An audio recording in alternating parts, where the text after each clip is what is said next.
Welcome to Dateline, everyone. I'm Lester Holt. It's a remarkable case. A mother who was missing for more than 10 years as her family waited, wondered, hoped. She'd been kidnapped, she said, held captive by a dangerous prisoner. But others believe she was really captive to something else, her own dangerous emotions. Tonight, see what you think. Which story will you believe? Here's Edie Magnus.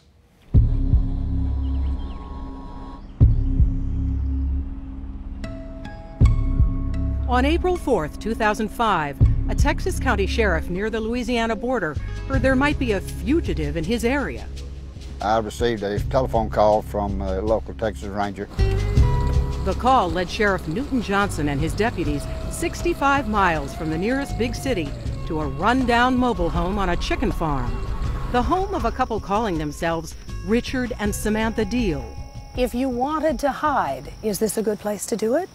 Well, if a person keeps a very low profile, a person could stay out of circulation for a while, yes. The Deals had been farmhands here for 5 years until the law descended on their home. What did he say? I knew you were coming, I just didn't know when. Agents found Mrs. Deal working on another farm just down the road. What shape was she in? She seemed to be fine. The man and woman were placed in handcuffs, a routine arrest. But it turned out the rest of the story was anything but. That's because Richard and Samantha Deal were not husband and wife at all, but instead the oddest of odd couples. His real name was Randolph Dial, an escaped convict and self-confessed hitman who claimed to have mob connections, and who also happened to be a talented artist and a relentless schemer. The whole idea after you get to prison is one way or another do your very best to get out. And the woman? Her real name was Bobbi Parker, a school teacher, the wife of the deputy warden from the prison where Dial had escaped more than 10 years earlier. Bobbi's friend, Brenda Hickerson. She was just an amazing person. She had her life with her family. She volunteered everywhere at school. What brought these two together and kept them together for more than a decade was a sensational mystery back in 2005. For 11 years, the woman's husband never gave up hope. And escaped prisoner Randolph Dial was recaptured. A woman missing for more than a decade, suddenly discovered alive and well. Everyone was talking. Was it a prison break and kidnapping? Was Bobbi Parker a hostage? There was no doubt in my mind that she had been kidnapped by this man. Or was Bobbi Dial's partner in crime, and maybe much more than that? I said, "Are you all right?" And she says, "Yes, I'm fine, I'm happy." The case would ultimately make its way to a courtroom. But in all that time, the one person who has never talked is Bobbi Parker herself. That is, until tonight. Nothing made sense. Nothing. If you had to pick a woman to star in a sensational true crime story, you probably wouldn't pick Bobbi Parker. I grew up on a farm in north central Kansas. I had a good childhood. For me, it was just a very normal upbringing. Bobbi went to college just over the border in Oklahoma. That's where she caught the eye of Randy Parker. She had a way about her, the way she carried herself, the way she talked, the way she laughed. There was just something really special about her. He had a balance in his life. He was good for me. He gave me confidence. He added to my life. It just worked. They married in 1982 and within 4 years had 2 little girls. Bobbi was a teacher and Randy worked in corrections. At one point, they both worked at the same prison, Randy in administration and Bobbi teaching inmates with special needs. Beginning of the day we walked in together, at the end of the day we walked out together. Bobbi was named Teacher of the Year, and Randy moved up the ranks quickly.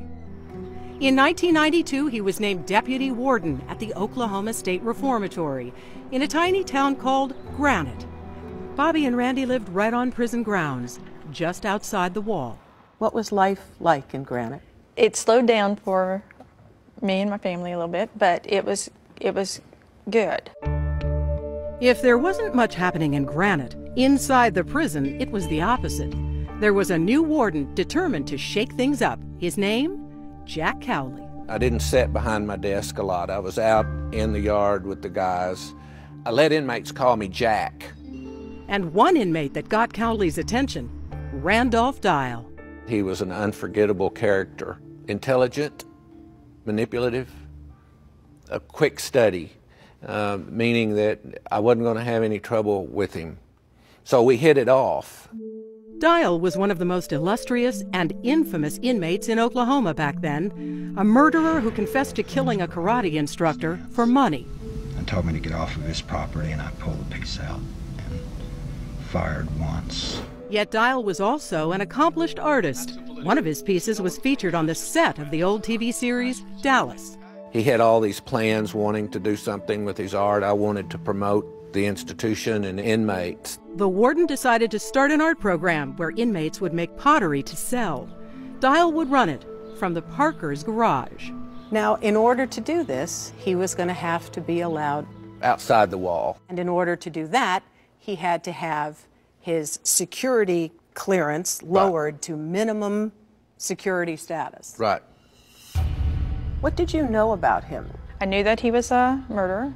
He made that clear to everybody. He was said to be very charming, charismatic. I'm not sure who put that out. You didn't find him charming or charismatic? No. With time on her hands, Bobbi offered to help sell the inmates' pottery, and Dial was eager to teach her the art of making ceramics. He started in the garage, and I told him I would prefer it out front. Why did you not want to learn it in the garage? I wasn't comfortable. With him? Yes, it's never good to be one-on-one with an inmate. It never is. Nevertheless, she once drove Dial into town by herself to meet shopkeepers, a trip she says was okayed by Warden Cowley. Did it strike you as odd that you were being given permission to take a convicted murderer off the prison grounds? Yes. Not long after that, one hot August morning, Bobbi Parker's life turned upside down. I just remember being woozy, not feeling good, thinking I was going to be sick. And then it was shortly later, then Dial was in front of me. Dial, the convicted murderer, was in her home. I remember thinking, what are you doing in here? But then it happened so quickly. He was there, pulled me up, and then my legs went out from under me. The next thing Bobbi says she remembers is waking up and, while it doesn't make a lot of sense, she was somehow driving somewhere in Texas. She says Dial was crouched on the floor, pointing a knife at her. I had blood on my arm and on my leg. By that evening, Bobbi's husband Randy and the whole prison began to realize Bobbi was missing, along with convicted killer Randolph Dial. What did you imagine had happened? Everything from her being kidnapped to her being killed. Everything that was bad. Had Bobbi Parker been kidnapped? When we come back, inside her decade-long drama. It messes with you mentally. When the Devil and Bobbi Parker continues.